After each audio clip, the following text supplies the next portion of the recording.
Welcome to part 3 of how to fit a trophy airbox solution onto your road-going Renault Spider.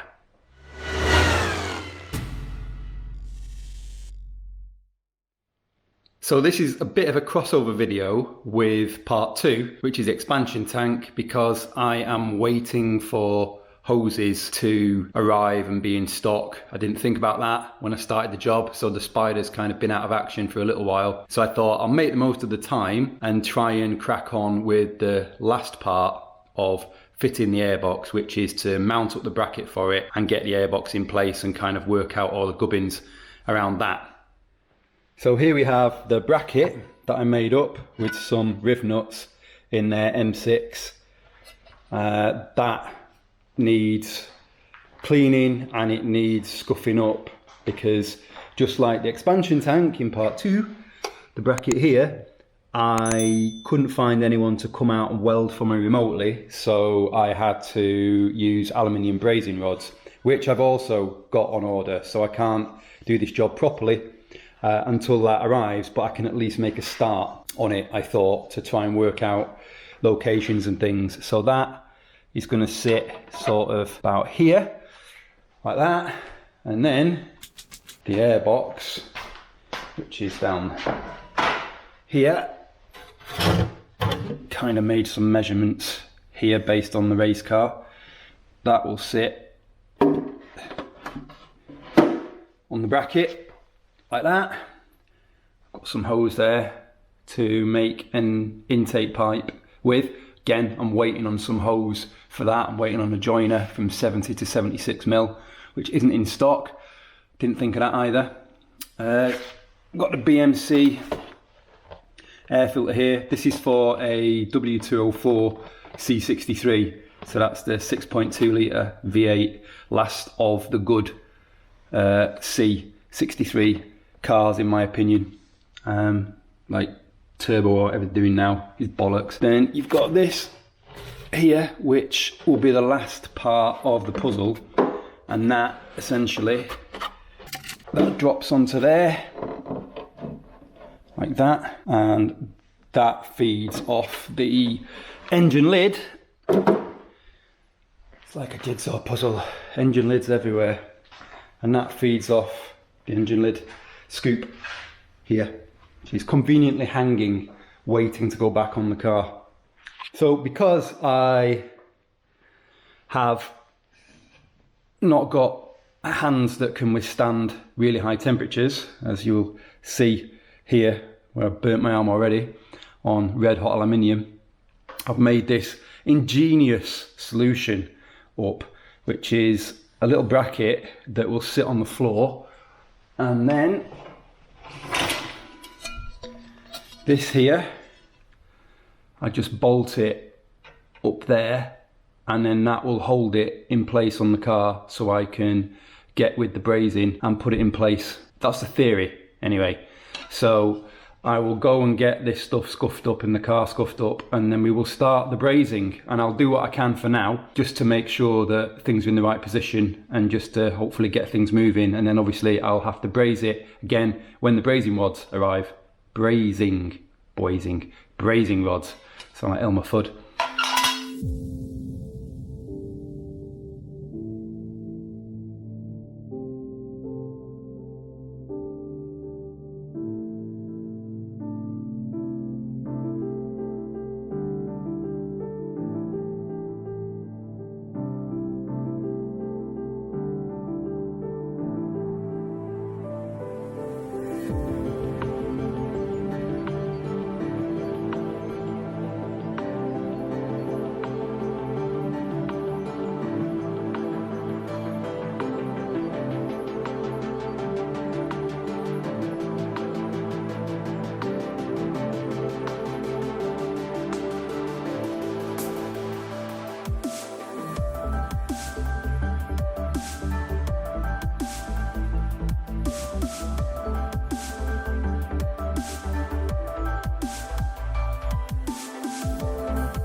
So for now, I've just put 2 little spots there of braze on each side, while obviously I need to get more brazing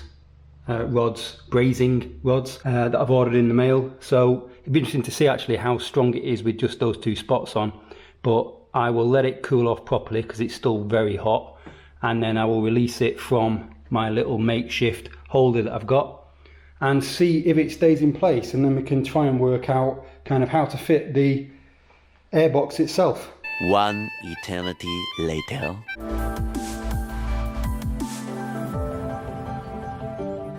So it actually, I mean obviously it's only held in with these 2 spots here, but it's actually pretty solid, I think. Obviously it wobbles if you tilt it up, but otherwise that's going to be good enough for now to just work out how to locate the airbox and see how it fits with the engine lid and so on and so forth. But I have figured out, I've realised I should say, that for me to braze this on properly, when it's touching fiberglass here and it's so close to things here, and obviously I can't braze underneath, I'm not going to be able to do that on the car. So I've noticed that this rear extension is only held in place with 1 bolt at the top, 1 bolt at the bottom, and these 2 bolts here. So I'm thinking that possibly once I'm done with the hoses and I've kind of worked out how the hoses are going to fit, part 2, this is part 3, confusing, that I will take this beam off before I pressurize the system with the coolant and everything, and flip it on its side and essentially braze everything off the car and then fit it back to the car. I think that's the only way I'm going to be able to do that. So let's get cracking with the airbox, getting the holes made and getting it kind of mounted up, working out how it's going to mount, see how far I can get with that.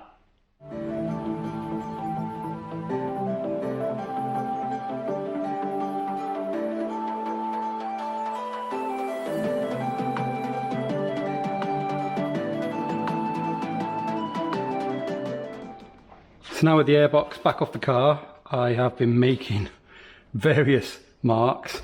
These are the ones that I made from underneath the car, and these ones here are measurements that a guy in Japan gave me off his airbox on his trophy car as to where they needed to be spaced out. So it's pretty accurate, pretty close to say I've kind of done it by eye and look.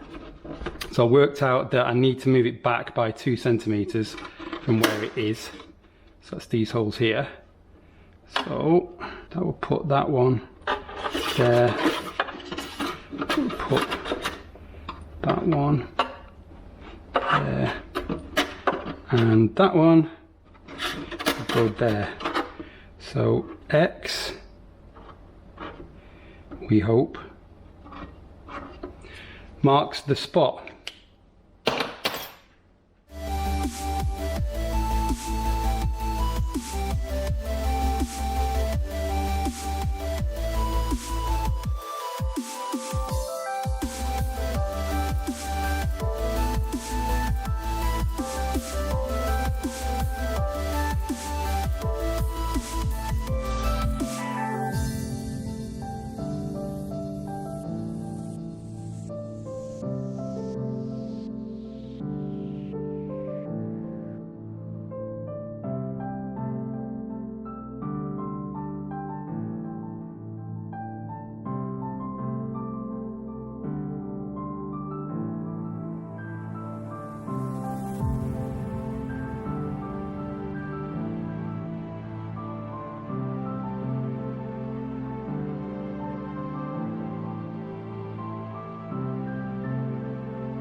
So after a lot of fucking about, thought it was going to be simple, but it wasn't, especially because I wanted to fit this in a very particular way.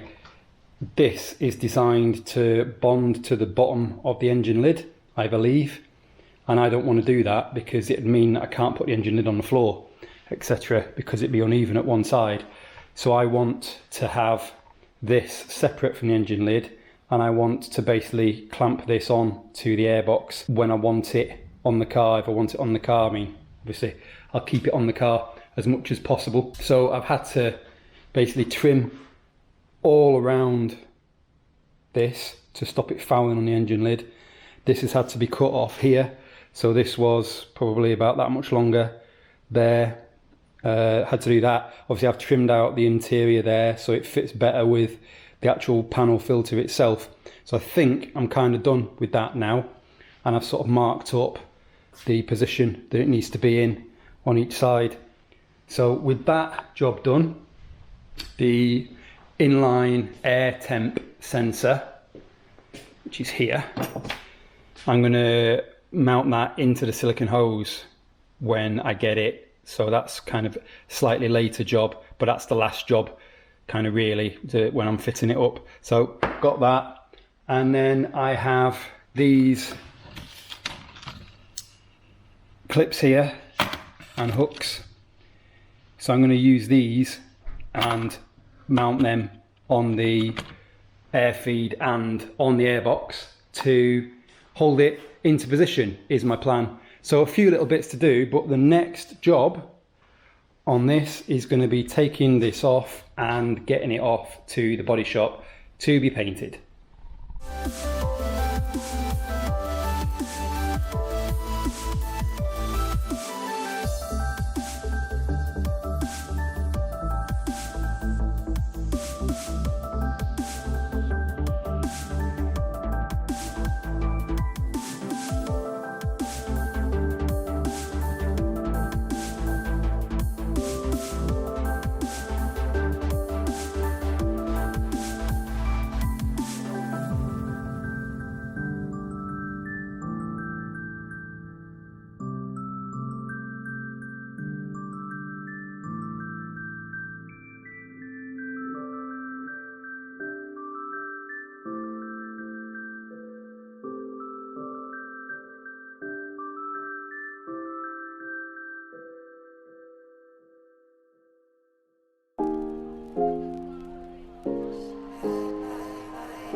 So now it's all cooled down and I have checked it and I have polished it and cleaned it and tidied it as best I can do. It's I'm hoping that that's going to be good enough, just like that bracket there. So now I can get it back on the car.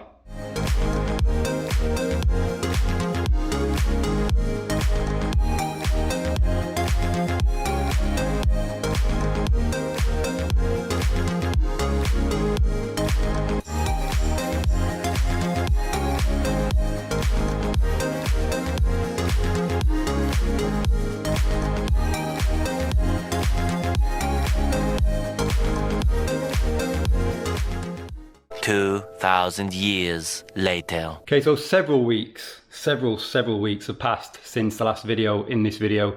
So much time has passed, in fact, while I've been doing other things and waiting for things, that we now have a new car in the garage. I have an Evo 5, and the Spider is now back in its original spot there. So in the second video in this series, get confused, the expansion tank is now on, it's filled, It's not bled because I need to run the engine, but that's all done and dusted. So all that's left to do in this video is, now I've got various bits of pipe work and all kinds of things all over the place here, I just need to fit the pipe work up onto the car, get the airbox in place and work out a solution to hold the filter in, because I've decided that I'm probably not going to use the air feed, which is now sat up there on top of that white box.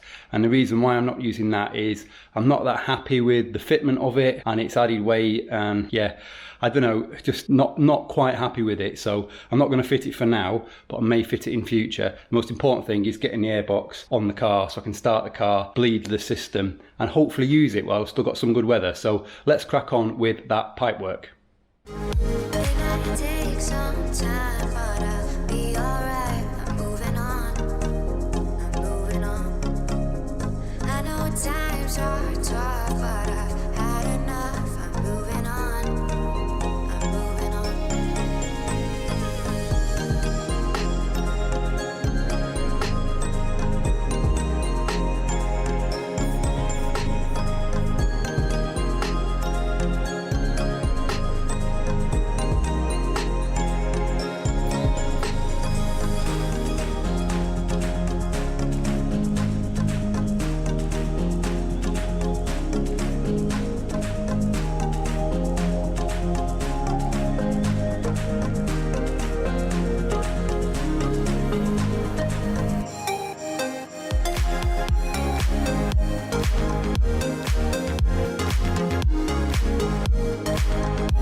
Right, so the airbox is on now, the pipe work's all tightened up and the panel filter is held in place. Still a few little tiny bits to do just to finish things off, but we should be done. So I've got the car in position now, you can see it behind me, to start it up and bleed the coolant and just make sure everything's okay. But this should be it, so fingers crossed, see if this is it. In fact, I hope so.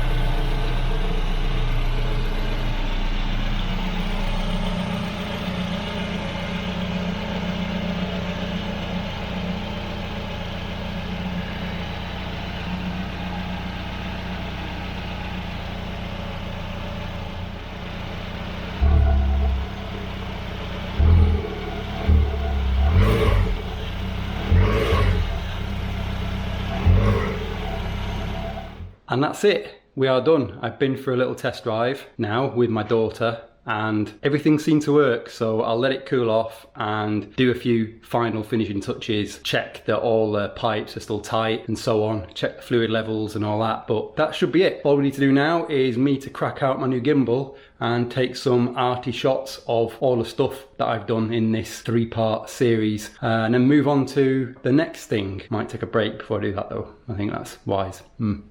Get on with the Evo.